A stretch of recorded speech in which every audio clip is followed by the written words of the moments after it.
Abraham தன்னுடைய கூடாரத்திலே அங்கே ஆபிரகாம் சோர்ந்து போனவராய் அவர் இருந்த வேளையிலே தேவனாகிய கர்த்தர் அவரை அந்த கூடாரத்தில் இருந்து இருளில் இருந்து வெளியே அழைத்தார். அவர் சொன்னார், நீ தலைகுனிய வேண்டியவன் அல்ல. கர்த்தரை விசுவாசிக்கிற ஒருவரும் இந்த உலகத்திலே தலை குனிகிறவர்கள் கிடையாது. தலை குனிந்து வாழ வேண்டிய என்பது அவசியமும் கிடையாது. ஆகினாலே தலை குனிந்திருந்த இருளில் இருந்த தனித்திருந்த ஆபிரகாமை கர்த்தர் கூடாரத்திலிருந்து அழைத்து அவர் சொன்னார், நீ வானத்தை அண்ணாந்து பார் என்று சொல்லி. அருமையான தேவ பிள்ளைகளே, இன்றைக்கு உங்க வாழ்க்கையிலே நீங்கள் அனுபவித்திருக்கிற கஷ்டங்கள் நிமித்தமாய் நீங்கள் தலை குனிந்திருக்கலாம். நீங்கள் உங்களுக்குள்ளே ஏற்பட்டிருக்கிற நஷ்டத்து நிமித்தமாய் நீங்கள் தலை குனிந்திருக்கலாம். உங்களுக்குள்ளே இருக்கிற பாவத்து நிமித்தமாய் நீங்கள் தலை குனிந்திருக்கலாம்.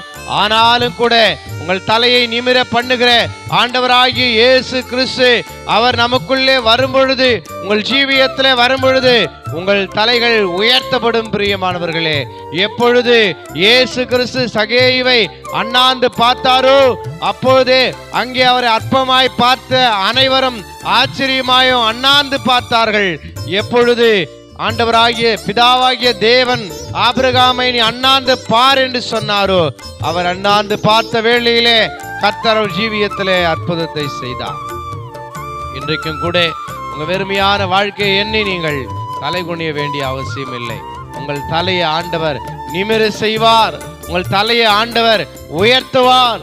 ஆகையினாலே நீங்கள் பார்க்க வேண்டியது உங்க நெருக்கத்திலையும் உங்க கஷ்டத்திலையும் அருமையானவர்களை உங்க சோதனையிலையும் தோல்வியிலையும் ஆண்டவராகிய இயேசு கிறிஸ்து உங்களோடு இருக்கிறார் என்பதை மாத்திரம் நீங்கள் விசுவாசித்து நீங்கள் அவரை அண்ணாந்து பார்ப்பீர்களே ஆனால், அருமையானவர்களே, அவரை நீங்கள் தாழ்மையோடு பார்ப்பீர்களே ஆனால், விசுவாசத்தோடு பார்ப்பீர்களே ஆனால் உங்கள் ஜீவியத்திலே கர்த்தர் அற்புதத்தை செய்ய வல்லவராயிருக்கிறார். பிரியமானவர்களே, ஆகையினாலே இன்றைக்கு சொல்லார், சீக்கிரமாய் இறங்கி வா. இதோ நாட்கள் போகட்டும், நாளைக்கு நாம் மனம் திரும்பலாம், இல்ல அடுத்த வருஷம் நம்ம இந்த பாவத்திலிருந்து மனம் திரும்பலாம், அடுத்த மாதம் இதை விட்டுலாம், அடுத்த நாள் இதை விட்டுலாம் என்று சொல்லி நாட்களையும் மாதங்களையும் வாரங்களையும் வருஷங்களையும் கடந்து கொண்டிருக்கிற தெய்வ பிள்ளைகளே, நீ சீக்கிரமாய் இறங்கி வா என்று கர்த்தர் உன்னிடத்திலே பேசுகிறார். உன் பாவத்திலிருந்து, உன் அக்கிரமத்திலிருந்து, உன் வைராகியத்திலிருந்து, உன் பகையிலிருந்து